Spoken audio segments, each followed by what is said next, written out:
Hi guys, James at Rampant Lion Reviews again for you today with another beer review. For this one, we are going to have a look at another collaboration beer. So this one is half Scottish on the home side, half Ukrainian on the away side. If memory serves me correctly, this will be the very first time that a Ukrainian craft brewery has featured on the channel, and the two breweries involved in this one are both very interesting. So the Scottish brewery has featured on the channel a number of times before. I would say that they're a very well-rounded brewery. They do lots of different styles, but they do very quirky things to them, whereas the Ukrainian brewery is actually better known for their meads, and they do equally quirky things with those. We haven't covered too many meads or meaderies on the channel before, so that is something that we need to look into doing a little bit more on the channel going forward. So keep your eyes peeled for that, but definitely cool to feature my first Ukrainian craft brewery on the channel, and the beer itself is supposed to be a very interesting one. So it's a style that we've reviewed many times on the channel before. It has quite a few interesting adjuncts to it,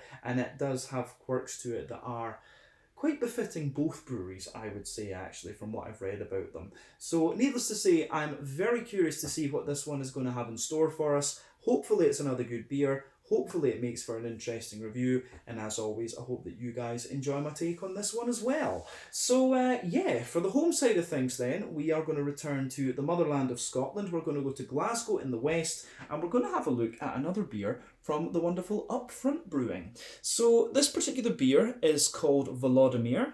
It comes in at 10% ABV. This one is an Imperial Stout brewed with Scottish caramelised heather honey, Canadian maple syrup, and then it's been aged, I believe, for 10 months in Scotch Whisky Barrels. But it's also brewed in collaboration with Silver Spoon Meads, who are from Kharkiv, I should say, get the pronunciation right, in eastern Ukraine, who do some very, very quirky things with their meads. But the beer, of course, is named after a certain Volodymyr Zelensky, the now legendary Ukrainian president. And the reason that I wanted to crack this one open today, it's the 25th of January 2023, is that the Americans and Germans have announced that they're going to give Ukrainians battle tanks. So hopefully that will end the war in Ukraine's favour very, very soon. But we'll just need to wait and see. The Ukrainians have done a hell of a lot for Europe.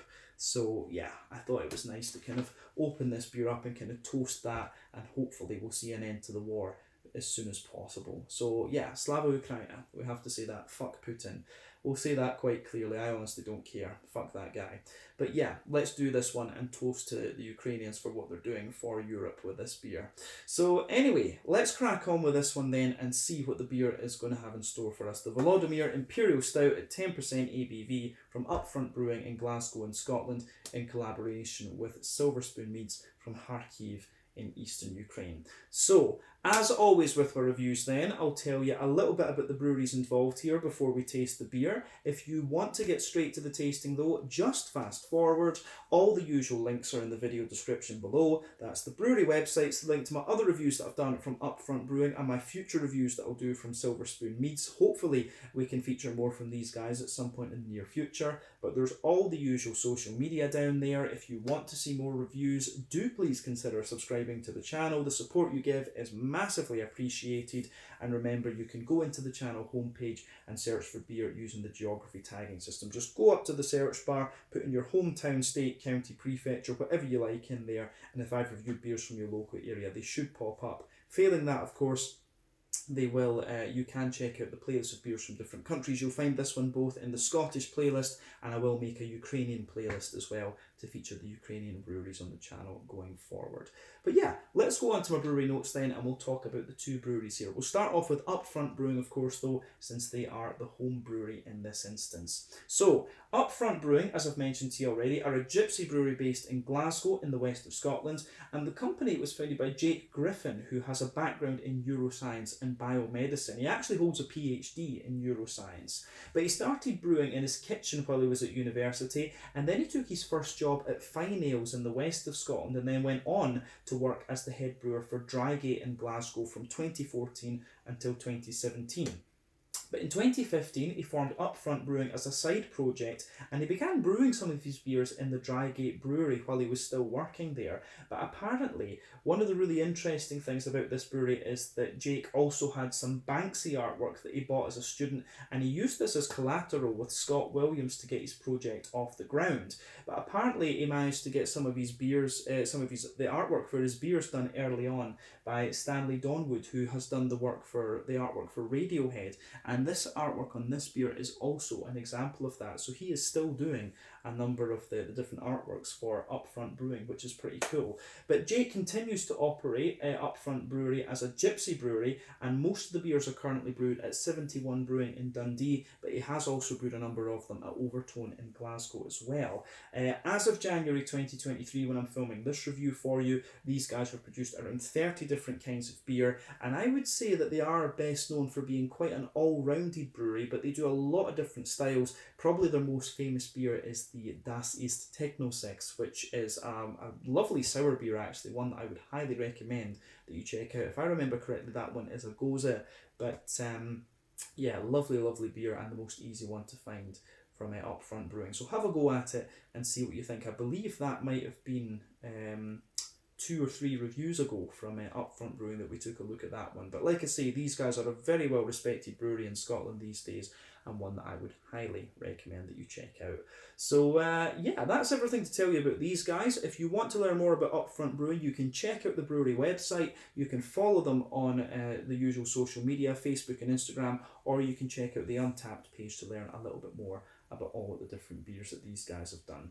So yeah, let's go on to the Ukrainian side of things then, and I will apologise in advance for any bad Ukrainian pronunciations in this video. So Silver Spoon Brewery, or Silver Spoon Meadery, I'm not exactly sure what we should call them, but Silver Spoon Brewery or Silver Spoon Meadery are from Kharkiv in Ukraine, and the company was founded back in 2019, I believe it was, by Yuri Silvestrov. So he has a background in the IT sector, doing both project and product management from what I understand.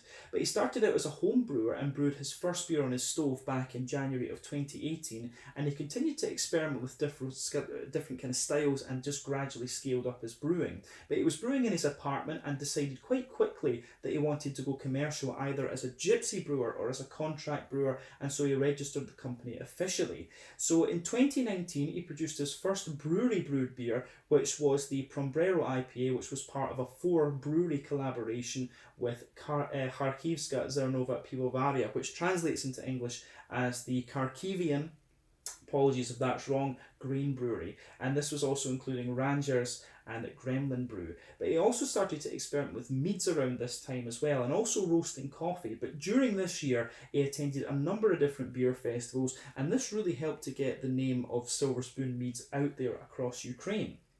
But he decided in 2020 that he would actually go on to specialise in meads, and he managed to get his beers into craft beer shops across the country, and he started his own web shop as well. By 2021, however, he was brewing batches of 120 litres to experiment and develop recipes, while also having some of these recipes contract brewed on larger scales at commercial breweries. And of course, that process was interrupted by the Russian invasion of Ukraine in February of 2022, so beyond that there isn't really much information available on Silver Spoon Meads. But as of January 2023, when I'm filming this review for you, Silver Spoon Meads have produced around 60 different beers and done a number of collaborations according to Untappd, and I'm sure they will be back in business as soon as things kind of calm down a little bit in Ukraine, I guess we could say.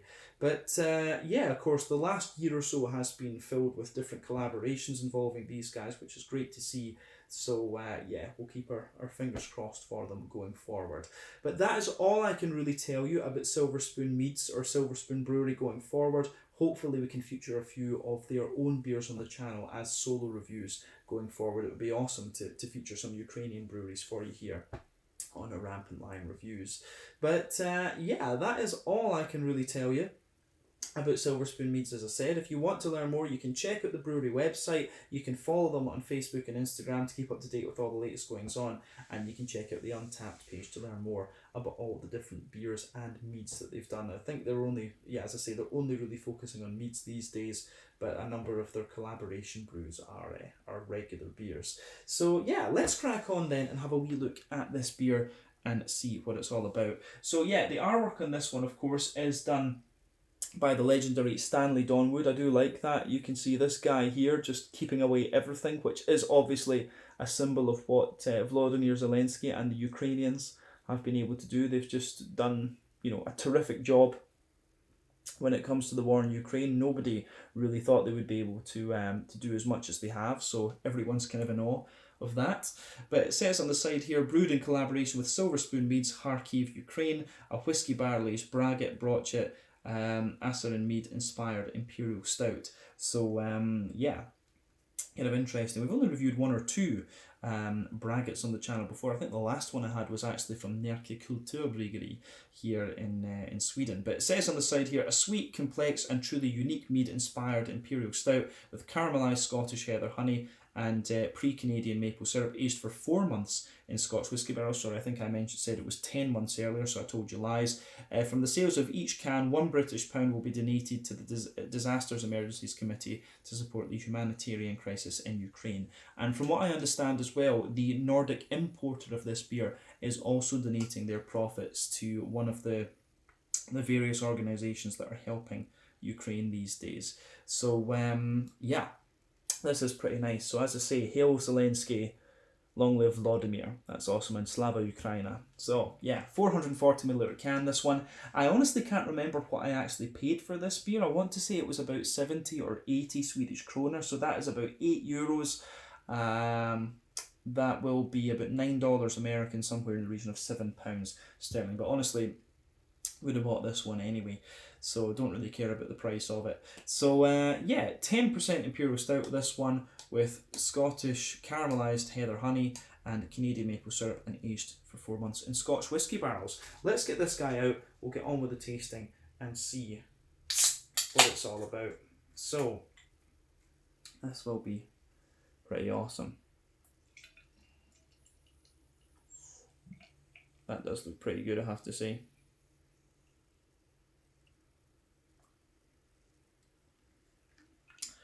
Yes, let me just position that there. So yeah, anyway, as you can see, this beer has poured pretty much exactly as you would expect of an Imperial Stout. Yeah, so before the head disappears on this one, you can see that there's about a 1/3 finger of a frothy, I would say kind of fawn to very light beige coloured head there. Medium-sized bubbles, but a few bigger ones going up toward the top of the head there. So I'll just let you have a little look at that. It does look very, very nice. But yeah, in terms of the colour, it is pretty much what you would expect. If we shine the light through this beer, it's got a lovely dark ebony rosewood colour. And you can see when you shine the light through it, it does have a little bit of that kind of Coca-Cola, Pepsi Max coloured edge to it, which you would also expect. 1 or 2 big bubbles sticking toward the side of the glass, a few little ones going up toward the bottom of the head there, but the head incidentally has just faded down to be a nice kind of thin foamy layer with a bit of a ring around the edge of the glass. But this beer is pretty damn dark. Remember, the colour of your beer depends on 1, the type of malts that you use. This goes a long way to determining your EBC rating. 2, the length of your wort boil is also going to play a role, because the longer you boil the wort, the more the sugars caramelise, and thus you get a darker colour of beer. But any barrel aging that you do or any adjuncts that you put in will affect the colour of the beer as well.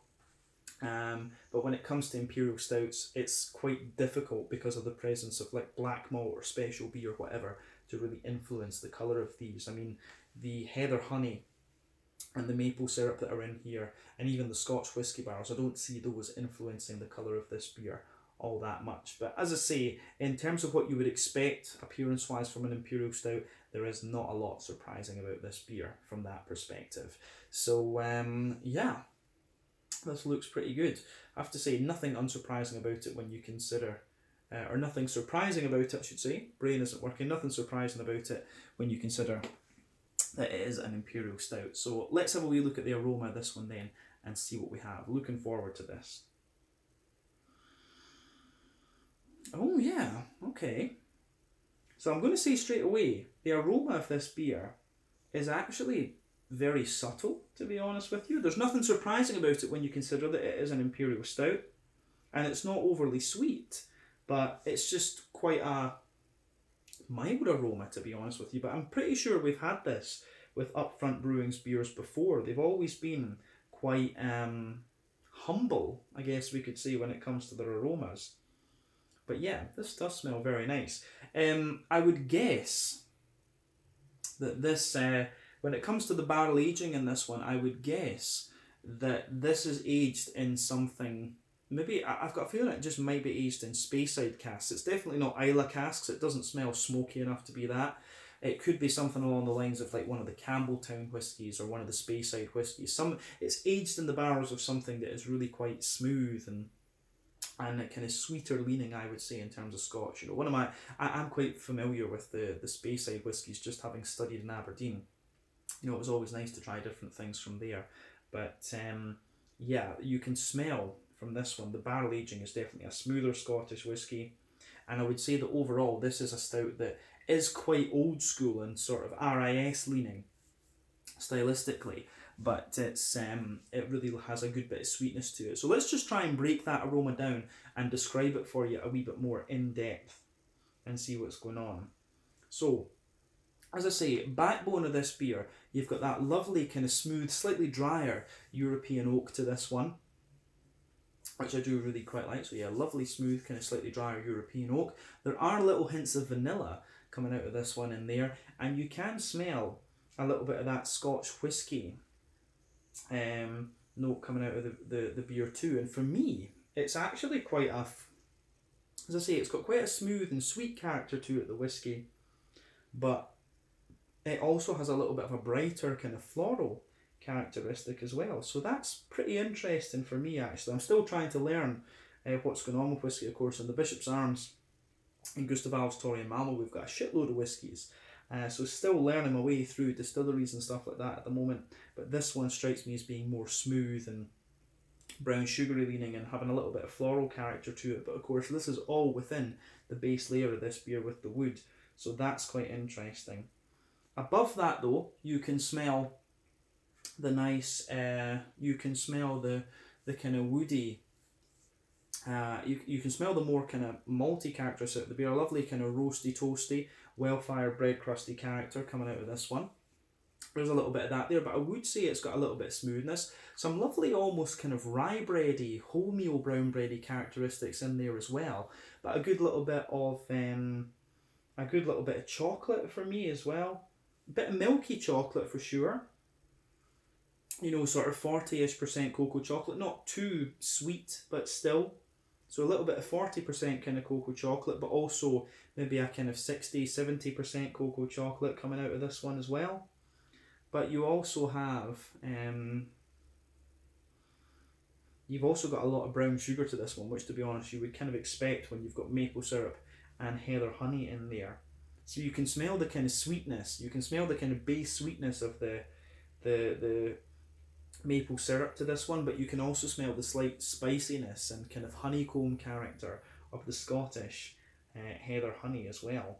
So I do wonder if perhaps the Scottish heather honey in this case is blending in a wee bit with the Scotch whisky barrel aging and just giving you that wee bit more of an impression of a brown sugary type quality coming out of this one.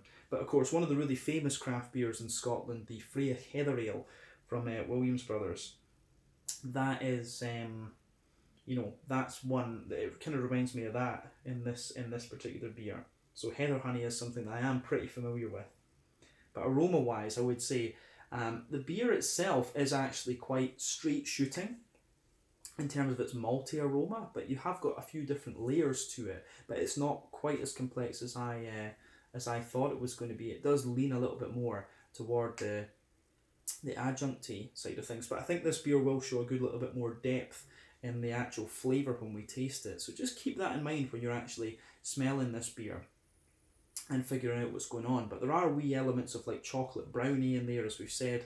We've got little bits of bready character, and yeah, you've got a mix of kind of brown sugar and things like that. There's a little bit of a toasty caramelly note and things there too, but the brown sugars in this beer are understandably quite bright, I would say. Let's look at the hoppy and fruity side of things with this one then and see what we have.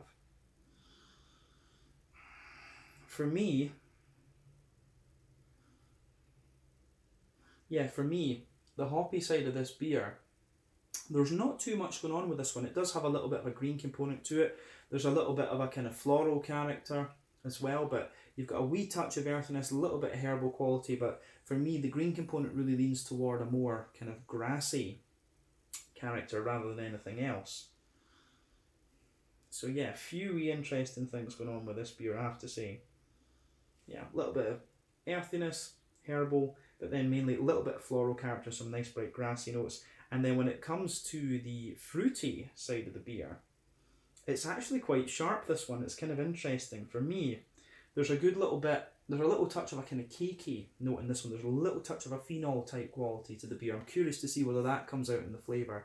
But you definitely get a little bit of, I get quite a little bit of blackcurrant out of this one, and also some blackberry, and a wee bit of, there's a little touch of like raisin and, thingway in this one as well. So yeah, it's got a little bit of that raisiny kind of plummy note, but yeah, for me this is mainly blackcurrants and blackberries coming out of this beer. So yeah, I do like how it goes together.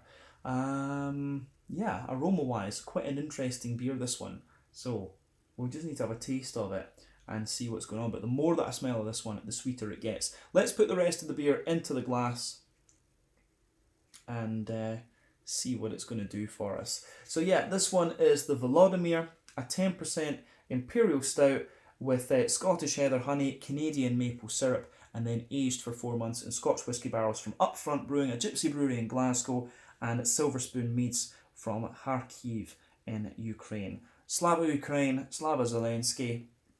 Let's get stuck into this one. Slanja, Skol, cheers, Nastrovia. I hope that's the right way to pronounce that in Ukrainian, but let's get stuck in. Cheers.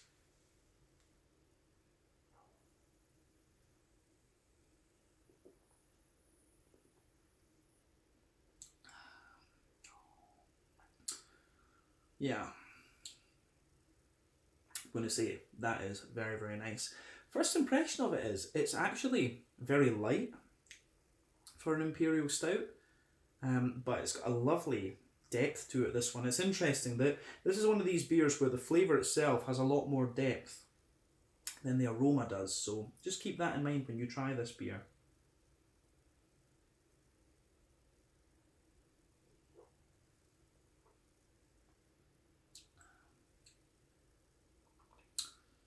Yeah. It's a very, like, pardon me, it's definitely less Imperial Stout than I thought it was going to be.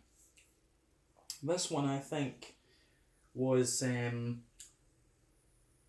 see why they say braggot inspired, because I remember the braggot that we had from Nerke a couple of months or maybe a year and a bit ago was really very light in its mouthfeel, and this beer has a lot of that going on with it too, actually, which is interesting.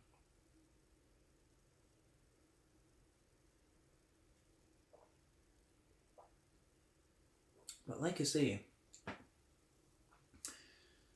it has got a little bit, it's kind of like it has a bit of an Imperial Stout backbone to it, and it shows you that further into the aftertaste, but it is really leaning more toward that kind of meaty, braggoty type thing as well. So yeah, it gets a big thumbs up from me in that particular sense. So yeah, I do really like how this goes together, actually. So what can we say about this beer? Where do we start with this? Middle third of the palate, as we always do. So, middle third of your palate, you can feel that the backbone of this beer, you've got that lovely smooth kind of European oak that comes out of this one. And you can feel it's just got that little bit of dry character to it, but as you move further forward, It's got a little bit of a vanilla quality to it as well, which I do like.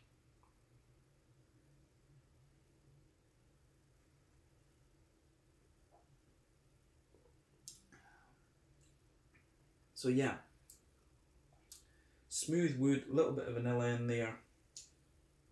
I do like, as I say, I do quite like how that goes together in this one.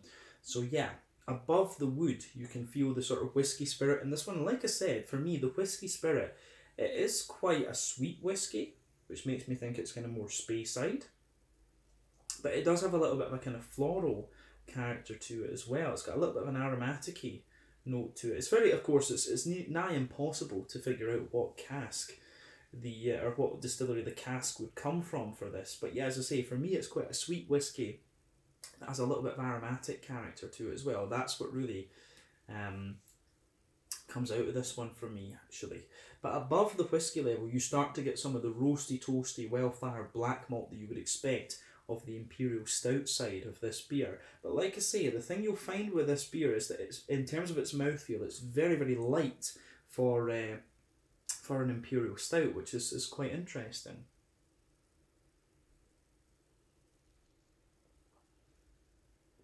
So above the roasty toasty bread crust layer, you start to get a little bit of a kind of sweet. There is a little touch of like a sweet rye bready type quality in there, some wholemeal brown bready characters as well. So yeah, a little bit of bread crust, a little bit of bread crust, wholemeal, like a slight touch of rye bread in there, a little bit of a lighter wholemeal brown bread above it, and then you start to feel all the brown sugary notes. So above the wholemeal brown bread, and I would say as well, these layers are very light and very airy. We need to say that. Above that, you've got a roasty toasty layer of kind of light caramel in there. Then you start to get the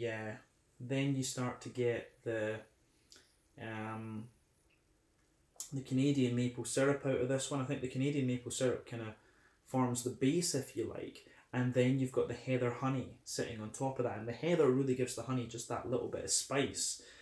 So yeah, the brown sugar, as I say, the rye bread, the brown bread, the toasty caramel, the maple syrup, and the heather honey, these layers are all quite thin in a way, but they all just build on top of each other and give the beer a little bit more thickness.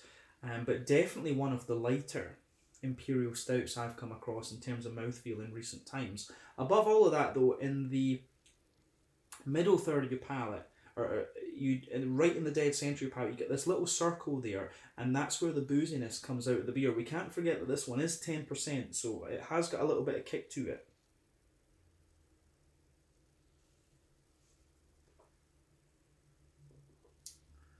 So yeah, there's a little bit of that.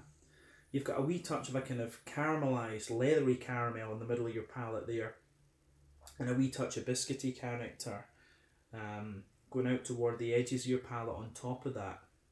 And that is the kind of boozy side of the beer.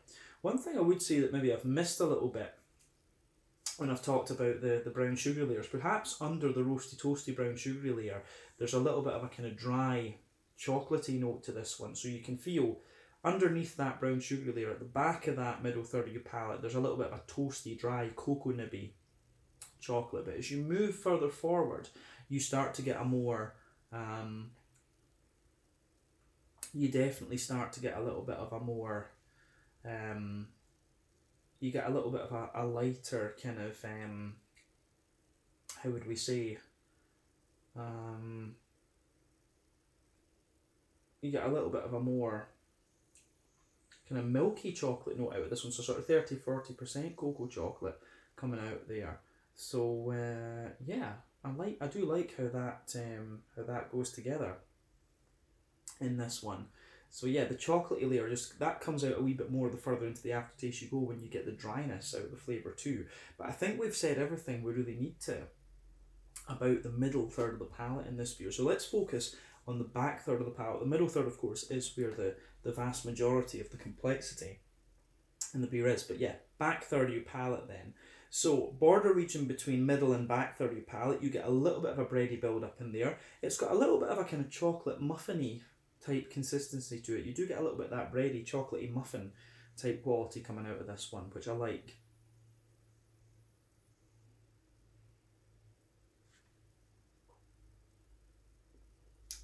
So yeah, there's a wee bit of that going on. But the base of the back third of your palate in this beer is the wood. You get the drier woody character from the whiskey, then you get a little bit of the whiskey spirit, and again that feels a little bit more kind of grainy and things. Then you have the roasty toasty wildfire black malt. Of course that is more bitter and dry. As I've always said, more bitter dry flavours come out further back on the palate, sweeter flavours come out further forward. Then you have the kind of, you've got a little bit of a kind of cakey chocolate muffiny layer, which is quite light and airy. Then you've got a wee bit of a rye bready sort of thing, and then the lighter wholemeal bready character on top of that. And above all of that, you have this really light, airy, yeasty character, which has a sort of honeycomb and woody type flavour to it. I always get honeycomb in the back third of the palate for some reason. But yeah, you can feel that all these layers I'm talking about on the back third of the palate are definitely lighter and more airy, which is it's for me is quite interesting. So yeah, back third of the palate, the flavour is definitely taller. Then as you come further forward into the middle of your palate, you can feel the flavour just kind of squashes down and condenses together that little bit more. So really interesting flavour combinations here. In terms, I think we said everything we need to about the malty and yeasty side of this beer. So in terms of the hoppy component then, I don't find this beer has overly much in the way of hoppy character to it. It doesn't actually have hops added into it. Doesn't have hops listed in the ingredients list, which is quite interesting. I was wondering that. The main reason was that because the sides of your palate are actually very, very smooth. And this is a technique that's normally reserved for, like, you know, modern sour beers and stuff. So this is quite interesting as well. But yeah, for me, you do have a little tiny touch of placebo effect on the side of your palate here. There's a little touch of earthiness there on the back corners of your palate, little tiny bit of herbal quality, and as you move further forward to the front corners of your palate, it's got a little bit of a more, it does have a little bit of a more kind of floral, aromatic sort of thing to it. And then as you move around the front curve of the tongue, there's a little bit of light grassiness in there. But as I say, the sheer smoothness you get on the edges of your palate, to me that's an indicator that there haven't been hops added into this brew. So I'd love to know a little bit more about that. This is the first Imperial Stout I've come across that is like that, but this beer, as I say, it has got a very meaty, braggoty sort of thing going on. So it really, in the sense that they've chosen this Imperial Stout with the mead braggoty qualities to it, it's quite an interesting crossover of what these guys are both well known for. So it works, it really does work. But yeah, kind of a more placebo effect and smooth character on the edges of the palate there. So let's look at the front third of your palate then, and the fruity side of this beer to round off.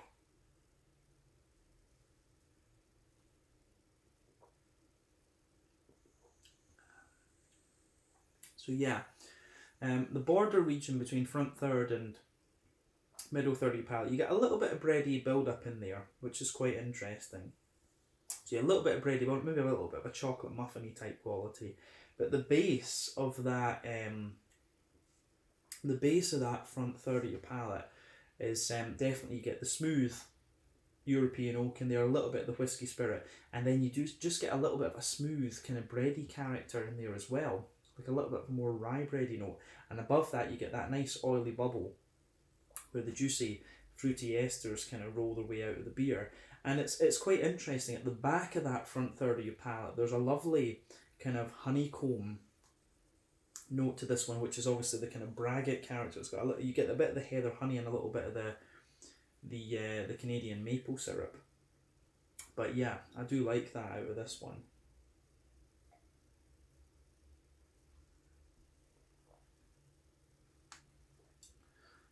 So yeah, you can feel that in there, but the fruity side of this beer for me is quite interesting as well.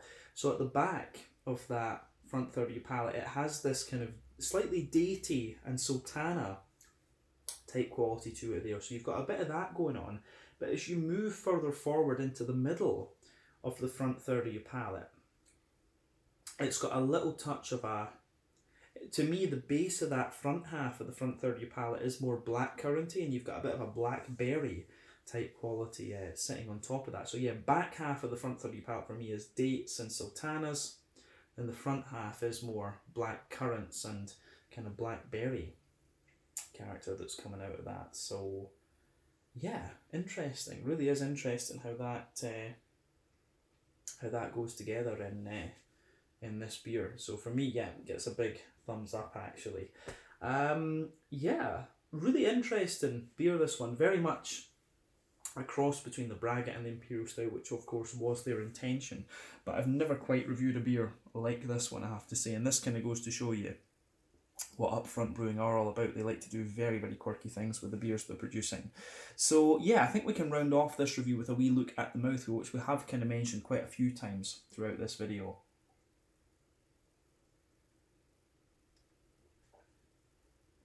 So for me, as I say, this beer, it is actually, for an Imperial Stout, it's very, very light in terms of its mouthfeel. If we consider it as a Braggot, it's kind of hard for me to say because I don't have too much experience with that style. But yeah, overall, I would describe this as being mid-bodied, potentially at the bottom end of mid-bodied. The carbonation is very smooth in this one. It's a very light and wet mouthfeel. The beer does have a little bit of bitterness and roastiness to it from the Imperial Stout side of things. So maybe you've got like 30-ish IBUs in this beer from the roasty toasty side. But there is a wee bit of dryness from the barrel aging too. But overall, it's kind of a mix of sweet and roasty and toasty. And it's, which for me is quite interesting. There's a little bit of an oily fruity character in there as well. But yeah, you get a lot of the heather honey and the sort of spicy dryness it gives you. You get the big oily sweetness from the maple syrup as well. And then yeah, you've got roastiness from the Imperial Stout. But this, it really is more like a Braggot, this beer, than the Imperial Stout. It's like a roasty toasty Braggot, I think is probably the best way to describe this one. But the most important question is it nice and would I drink it again? The answer is yes, I would drink this beer again. You know, I normally just buy lots of different things to review here on the channel, but this is very, very nice. I think it would be a shame if they only ever brewed this once, but a very interesting creation, and so thumbs up to both Up Front Brewing and Silver Spoon Meats for producing this one. So yeah, I think we can leave it at that for this review. So once again, thank you for watching my beer reviews. Until the next time, please like, subscribe, share, all the usual YouTube stuff. Let me know your own thoughts on this beer in the comments section below. Let me know what your favourite beers are, both from Up Front Brewing and from Silver Spoon Meats. If you're watching from Ukraine, first and foremost, make sure you stay safe, and do also let me know some other Ukrainian breweries that I should look at on the channel, and we'll see about getting those on at some point in the very near future. And I would love to visit Ukraine in the near future, so we'll see what happens there. But once again, thank you for watching. Check out my social media, check out Up Front and Silver Spoon's social media, and I will see you guys again very, very soon. This was the Volodymyr, a 10% Braggot inspired, or Braggot infused, could we say, Imperial Stout from Up Front Brewing, a gypsy brewery based in Glasgow, and Silver Spoon Meats from Kharkiv in eastern Ukraine. So once again, thank you for watching. Check out my social media, check out the brewery's social media, and I'll see you guys very, very shortly. Slanja, skål, cheers, slava Ukraina.